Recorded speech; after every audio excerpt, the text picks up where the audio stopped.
We continue on then with Chapter 5, Transcending Effort and Causality. And so starting at the top here, it can be shown that such a nature is beyond concerted effort and causality. From the root text, within mind itself, the essence of awakened mind, there is no view to cultivate in meditation, no conduct to undertake, no fruition to achieve, no levels of realization or paths to traverse, no mandala to visualize, no recitation, no repetition or stage of completion, no empowerment to be bestowed, and no samaya to uphold. In the pure state, that is, the true nature of phenomena, timelessly and spontaneously present, such adventitious factors for developmental effort and causality are transcended. In the pure state. So if we're not in the pure state, we may still need to do some of those things that can be helpful to us. But that's where we're moving toward, particularly in the Trekcho, which is our practice associated with this class. We want to try and get to that level. We want to focus on that aspect. So he says this is because pure awareness is in its very essence beyond all characterization or description. At the bottom of page 93, he goes on, a definitive metaphor can be given for such a state in which there is no concerted effort, no renunciation, or acceptance whatsoever. So from the root text, the essence of these factors is awakened mind. Unobscured by clouds or darkness, the sun shines in the sky by its very nature, not as something adventitious. And then he comments, the essence of the sun is its natural luminosity within the realm of space. Even clouds cannot obscure that essence. Furthermore, its luminosity is not created adventitiously through a process of causality. Similarly, the very essence of awareness cannot possibly entail causality or obscuration.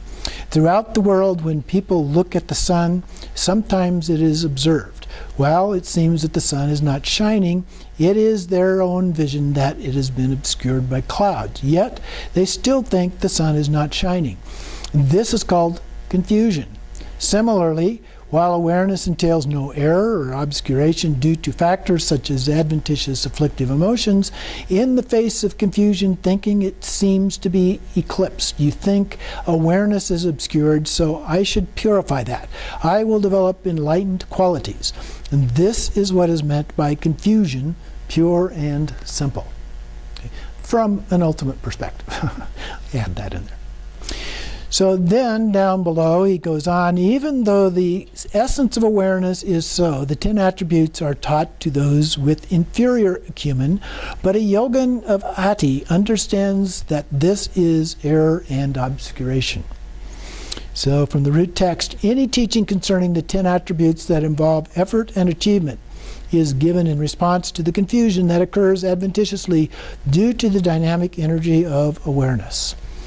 It is a skillful means for engaging those whose acumen requires development through effort. It is not given to yogins who genuinely experience the ultimate meaning of the Vajrahara essence at yoga. Okay? So he's not saying throw the baby out with the bathwater here. He's saying that that's appropriate for people that are at a particular level. But once you get beyond that level, it's no longer necessary.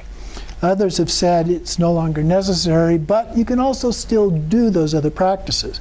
But you do them from a new perspective when you do them. You do them from that Dzogchen perspective as a part of that.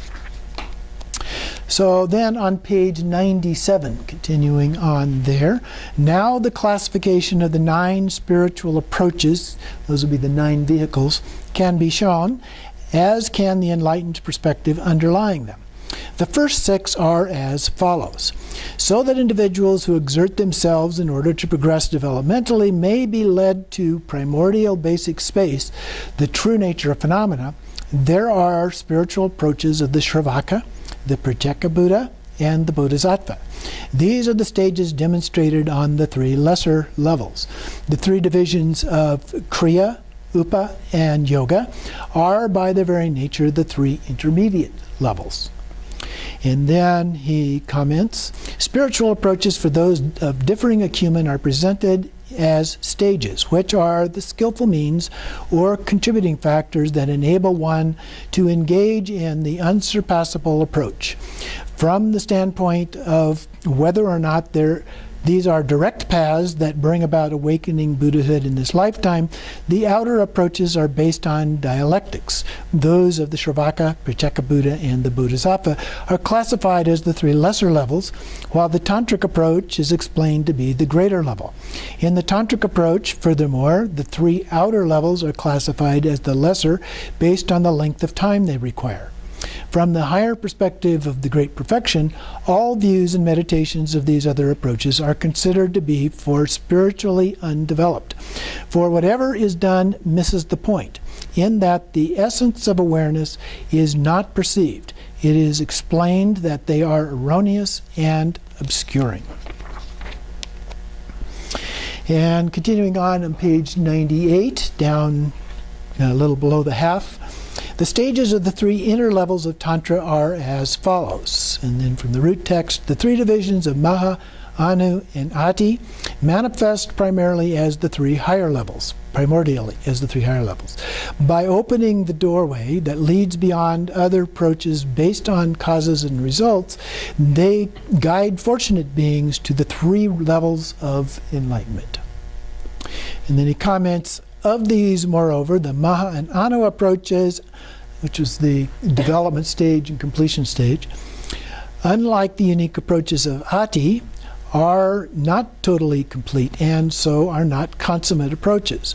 This is because they are merely ways of educating the minds of beings developmentally. Then at the bottom of the next page, 99, it can be shown that all these are avenues that lead toward Vajra heart essence.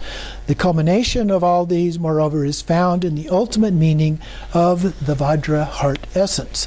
They must lead toward this superb, supreme secret, and so utter lucidity, sublimely unchanging, is the pinnacle of them all. This is renowned as the spiritual approach of the heart essence of manifest enlightenment. So he comments, all of these spiritual approaches must culminate in the approach of the Vajra heart essence, because it is impossible to attain Buddhahood without perceiving this doorway. And then he goes on down below the next quote, while these 8 stages are taught as aids to those of lesser intellect, Ati manifest for those with the most excellent fortune.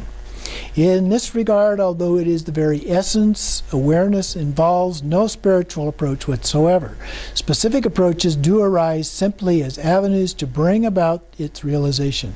But there is nothing other than the supreme spaciousness of Ati that reveals awareness in so straightforward a way. And then below the next quote, the stages involving effort and achievement are as follows. From the root text, furthermore, of the 2 alternatives within spiritual teaching, one involves a concerted effort to accept or reject. It is taught in order to refine away the habitual patterns of ordinary mind and mental events, whose nature is to arise as a display due to dynamic energy. This approach holds that timeless awareness is purer than ordinary mind. Then he comments on this. Since in these 8 stages the spiritual path is forged using ordinary mind, the path that is forged involves making a concerted effort to accept or reject, on the assumption that there is timeless awareness if ordinary mind is free of distortion. Accordingly, those who have not realized the innermost heart essence of Ati, the heart drop, can by association be included in this category. They insist that ordinary mind alone is the support for the ground, path, and result as aspects of enlightenment. And then continuing down below the next quote, timeless awareness refers to enlightened intent, free of any object, the very essence of awareness that is ever present. It is free of all conceptual or verbal elaboration. Ordinary mind refers to the consciousness that involves the reification of sense objects. The root of ordinary mind is found in timeless awareness and what amounts to the inner glow or dynamic energy of timeless awareness is present in the gaps between thoughts. So one must identify the very essence, timeless awareness, by relying on this context. The lack of such identification is called distortion. Given that there is this distinction between the essence of awareness and its dynamic energy, one can distinguish between the timeless awareness and ordinary mind. So that is where we use the idea of this gap between in order to recognize that sense or timeless awareness. And then he continues, in this regard, 6 approaches are shown to have potential for error with respect to the great perfection.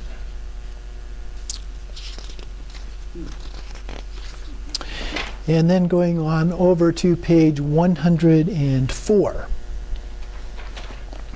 The very top.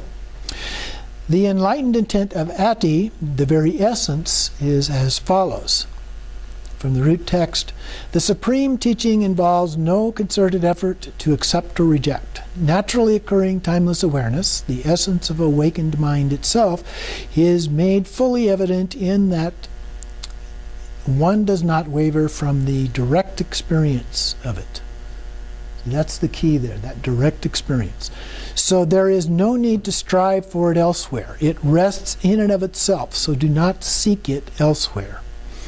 And then down the middle of the 4th line in his commentary, given that Buddhahood would not be found even if it were sought elsewhere, it is held that Buddhahood is just a label for what, in actuality, is simply the essence of awareness without transition or change, expressing itself fully within the expanse of being. And then down a little ways here, the all-creating monarch states, do not look for Buddhahood. Realize natural mind in which nothing need be done. If examined, it is found to be ineffable, timelessly lucid, self-knowing awareness. And then continuing on 105. The difference between Maha and Ati is demonstrated. And then in the root text, this is ultimate meaning of suchness itself, is like the essence of the sun. I hold that it abides as a natural state of rest, unwavering, utter lucidity. It can be shown that other approaches are like attempts to create the already present sun by dispelling clouds and darkness through a process of effort and achievement. Therefore, these 2 kinds of approach are different as heaven and earth. So he comments, the spontaneously present Vajrahart essence is the essence of awareness, which itself is already timelessly present as Buddhahood, analogous to the sun actually being present. Those who follow other approaches hold that Buddhahood is finally accomplished through the process of effort and achievement involving causes and conditions. This is like holding that the sun, which is always present, shines only due to causes and conditions that dispel clouds and darkness. This position is at odds with spontaneous presence, and so there are contradictions inherent in the sources used by these specific approaches.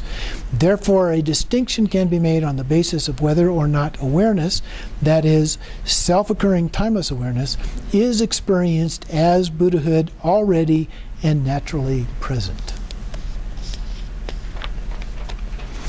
Then in the middle of 106, now the deluded position that fails to distinguish between timeless awareness, naturally occurring in and of itself, and thought patterns occurring due to other factors can be refuted. Now here he delves a little bit into some polemics. So from the root text, nowadays those elephants who pride themselves on being Ati practitioners allege that thought patterns stirring and proliferating our awakened mind. All of those fools are submerged in darkness, far from meaning of natural great perfection. They do not understand even dynamic energy or what arises from that energy, to say nothing of the essence of awakened mind. Now he explains this. I'm going to move over to page 107, the second paragraph there. In fact, what stirs from the naturally occurring timeless awareness is the dynamic energy of responsiveness. Consciousness experiencing sense objects is explained to be the display arising due to that dynamic energy, but it is not naturally occurring timeless awareness, because the two are distinguished on the basis of whether or not sense objects are involved. Because if skillful means are not applied, consciousness creates the karma and afflictive emotions that ensnare one in conditioned existence. And because the nature of conceptualization and analysis does not transcend what is inherent in samsara. So what he's saying there is, once the sense consciousnesses become involved, that's where we get in trouble. We get attached to those things and we start to believe that actual concepts are the real thing. They get reified in that process. At the bottom of the page he says, if at this point you wonder what naturally occurring timeless awareness is, it can be explained precisely. So from the root text, in this discussion of mind, primordially pure awakened mind is ultimate truth. The true nature of phenomena has basic space. Beyond description or imagination, it is the perfection of sublime knowing. Inherently unwavering, it is utterly lucid by nature and timelessly free of elaboration, of concepts stirring and proliferating, and so is called the essence of being, analogous to the orb of the sun.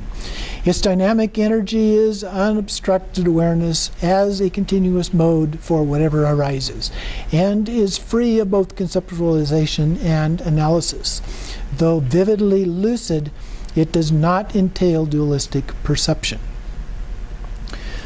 So when we read this, we have to also be careful about getting attached to the things that he's saying, because he's doing a little bit of what he's talking about other people doing. You know, he's putting it in words, and if we don't stay just slightly back of that and recognize it as it is, as opposed to trying to reify it and understand exactly what it is he's saying, analyzing it, and we do that, we get in trouble.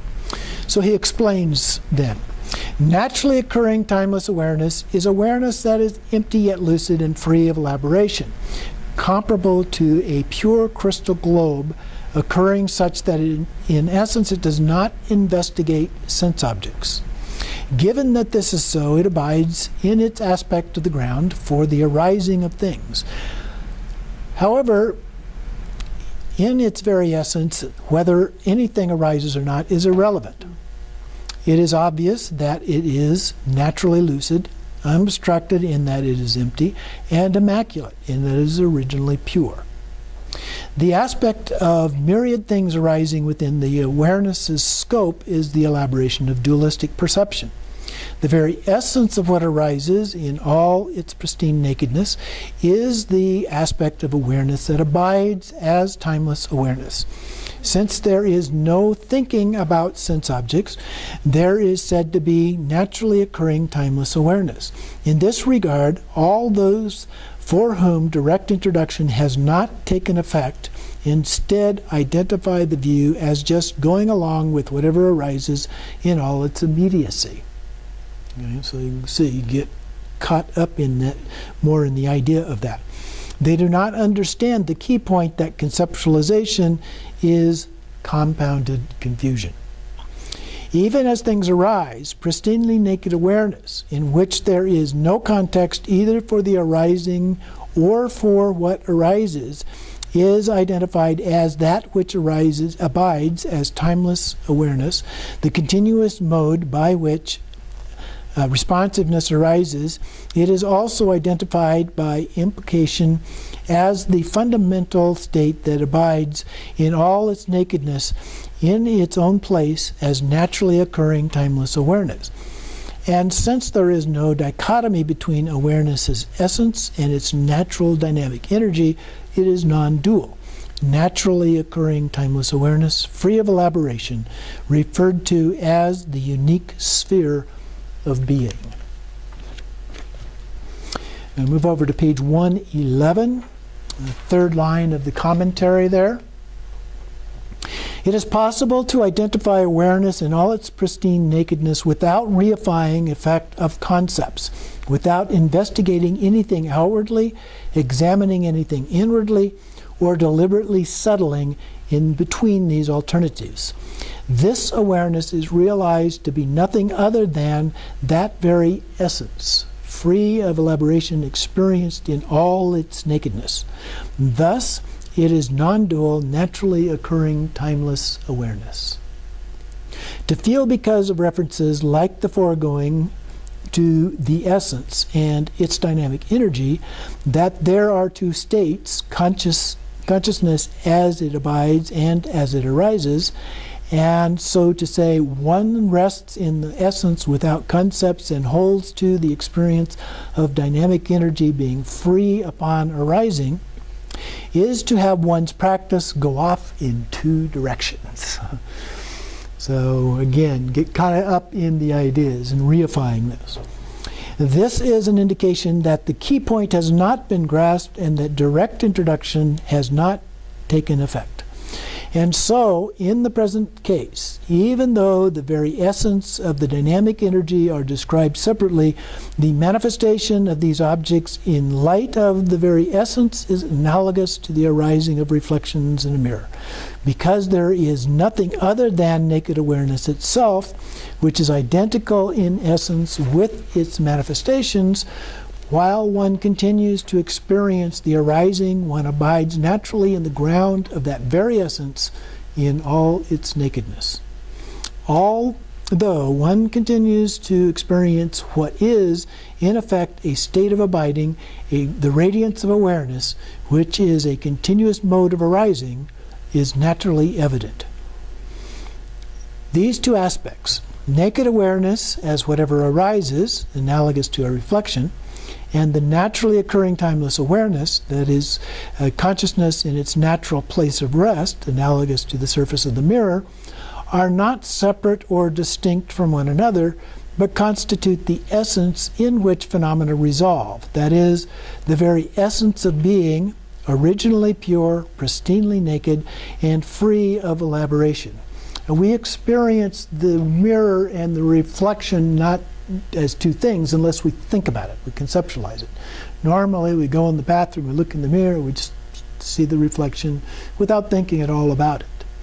But they're both there. Okay?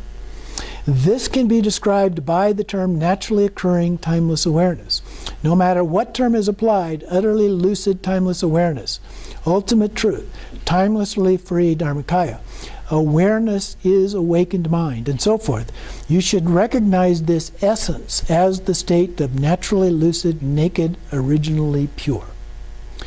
Given that the real crux of what is discussed in the Great Perfection approach is that way of abiding, it is variously termed Trekcho, nakedness, unobstructedness, timeless freedom, original purity, or spontaneous presence.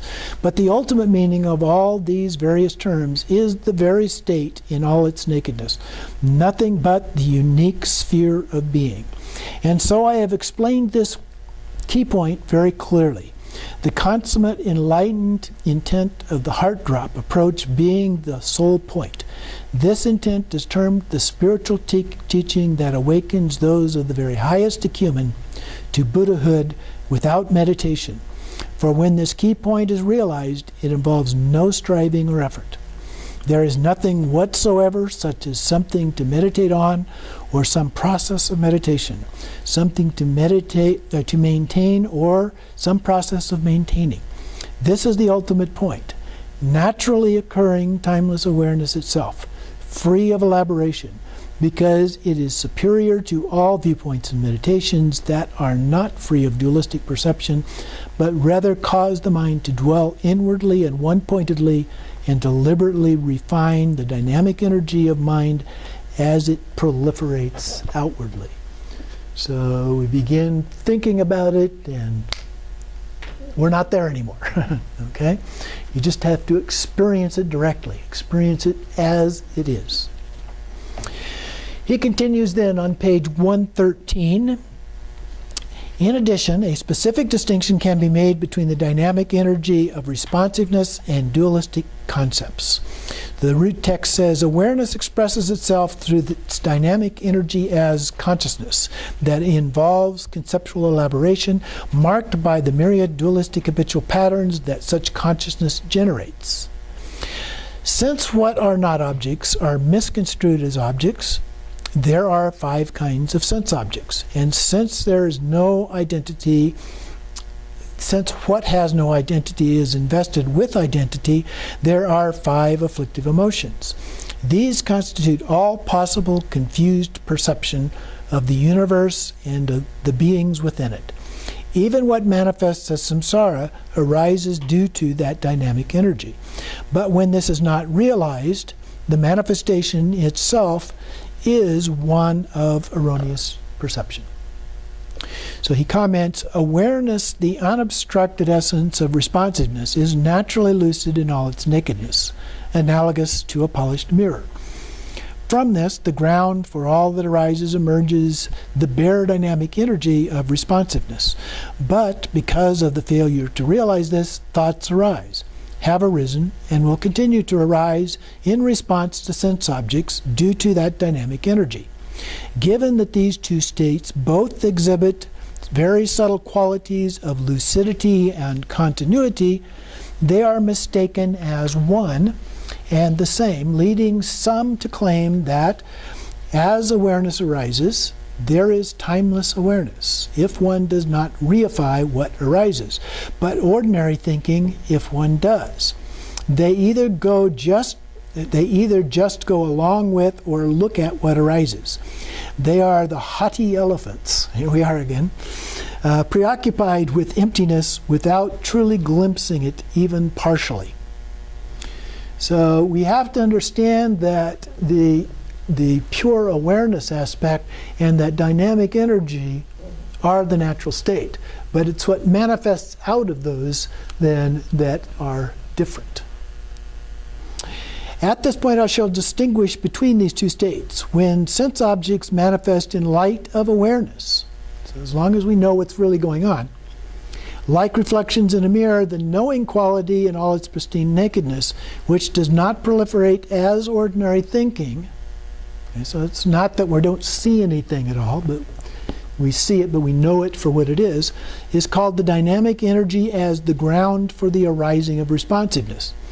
When that knowing quality is not recognized, its outward proliferation in response to the sense object is called ordinary thinking based on dualistic perception. So we don't recognize what's going on, we just recognize the reflection itself. Due to the habit of reifying things as objects, the confused perception of those sense objects grows stronger and things arise in all their variety. Due to the inner reification of mind, dynamic energy arises as the 5 primordial poisons. Due to the karma and afflictive emotions, samsara, the state of confused perception comes about for each individual. Thus, while there is difference between awareness that is naturally lucid and does not waver from its place of rest, and awareness that becomes lost in responsiveness to sense objects, a major point of potential error lies in their basic similarity. So in the perfect dynamic energy of the lion down the last few lines, because of their basic similarity, there is great potential for error in not distinguishing between the ground of all ordinary experience, the source of ordinary mind, and the self-knowing awareness, the source of sense objects. Because of their basic similarity, there is a great potential for error in not distinguishing between non-recognition of awareness, which manifests as ordinary mind, and awareness, which manifests non-conceptually. I like that section because I think it helps explain his commentary a little better. And then going down below the next quote, this key point is extremely important. To discern this difference is the province of only a few who are endowed with the eye of intelligence.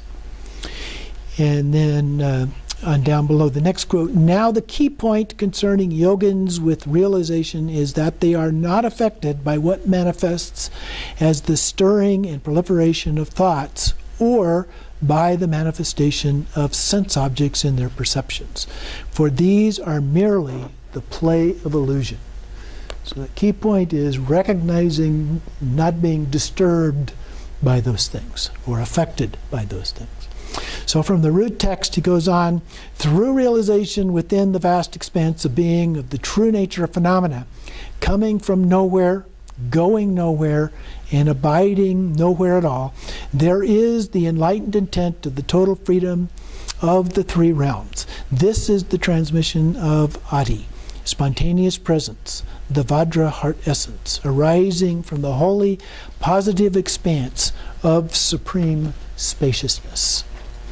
And then he comments, yogins who have realized the ultimate meaning of this great perfection in all its nakedness experience awareness pure and simple in all its nakedness. And so, while sense objects manifest in light of awareness, that awareness is not lost outwardly in response to those objects. Thus, dualistic perception at the root of samsara is rendered null and void. As an indication of that awareness, pure and simple, pristine in all its nakedness, is not lost in response to sense objects, there are no attachments to or fixations on sensory appearances or attempts to suppress or indulge in them.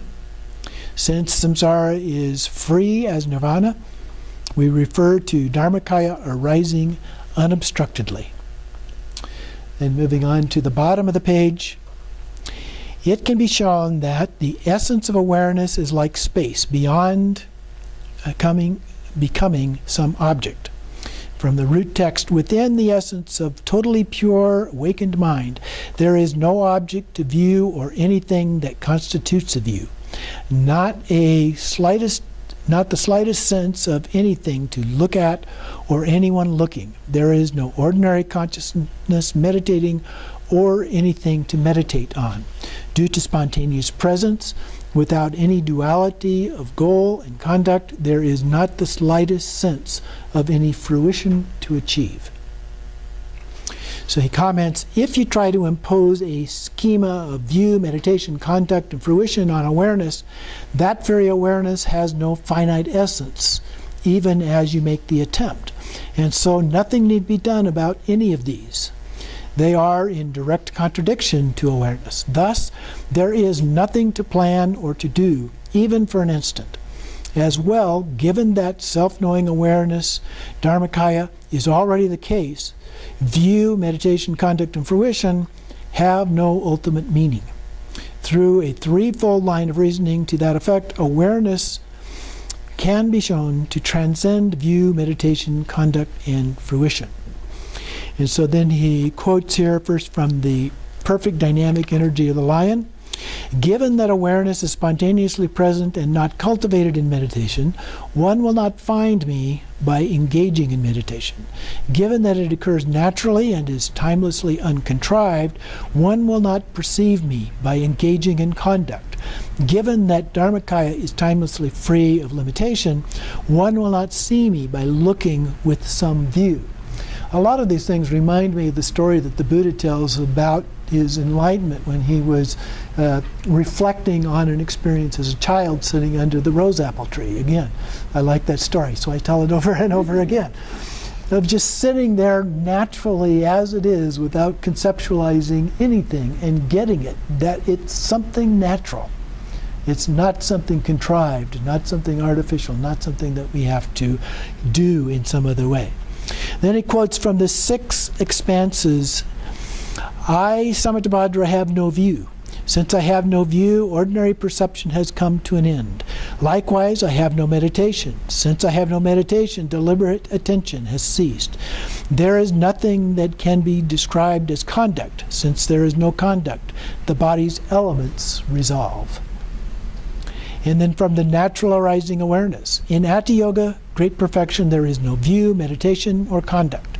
I have revealed this thoroughly, so keep it in mind. With nothing needing to be done, nothing to achieve, no concerted effort or speculation, the ultimate meaning of suchness itself has always been spontaneous perfection. How could there be anything to do or any doing? Going on to page 119 then, in the middle of the page. Similarly, you should understand that there are no levels of realization on which to train or other such factors. So from the root text, regarding what is non-existent, there are no levels of realizations to traverse, and so there are never any paths to journey along. Since utter lucidity is already ensured as the supreme sphere of being, there are no mandalas to visualize through proliferation and resolution of thoughts, and no mantras, recitations, empowerments, or samaya. There is no non-referential stage of completion, such as a gradual process of dissolution. In the kayas of timeless awareness, which are already ensured timelessly, there is no causality based on compounded adventitious circumstances. If any of these were the case, timeless awareness would not occur naturally. Being compounded, such awareness would be subject to destruction. And then, how could it be characterized as spontaneously present and uncompounded? He then comments, because awareness has no finite essence, and because suchness and deliberate activity are mutually exclusive, and because awareness is already timelessly and spontaneously present, nothing need be done concerning levels of realization on which to train, spiritual paths to traverse, mandalas to visualize, empowerments to be bestowed, paths to cultivate in meditation, samaya to uphold, enlightened activities to accomplish, and so forth. This is because there is no need to accomplish anew what is already timelessly and spontaneously accomplished. If there were such a need, it would be inappropriate to use the conventional designation spontaneously present and uncompounded, and it would follow that Dharmakaya was subject to destruction because it would be compounded, and this because it would be created by causes and conditions. So then on 121, he says, now the meaning of the preceding points can be summarized as the transcendence of cause and effect, effort and achievement. So from the root text, therefore within the essence of ultimate basic space, causality is transcended and the 10 attributes do not pertain. Mind itself, the ultimate meaning of genuine being, involves no effort or achievement. Please understand this in order to pacify all conceptual elaborations of existence and non-existence. So there's nothing to improve and there's nothing to detract from it. It just is as it is. So that concludes the chapter on transcending effort and causality.